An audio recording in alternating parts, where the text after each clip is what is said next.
এটা দেখতে আসসালামু আলাইকুম, কেমন আছেন সবাই? আমি এখন এই ডিম দুইটা সিদ্ধ করছি এবং কাঁচা মরিচ, পেঁয়াজ, একটু লবণ আর খাঁটি সরিষার তেল দিলাম এর মধ্যে দিয়ে এটা একটুখানি দিব বেশি করে। ঠিক আছে, আমার মুখে কোনো স্বাদ পাচ্ছে না, জন্য ভাবছি যে একটু ঝাল করে খাবো।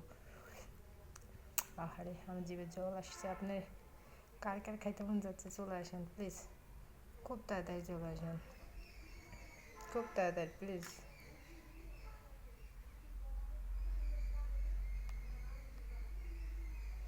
দেখেন আমি এখন খাবো, এই যে দেখতে পাচ্ছেন।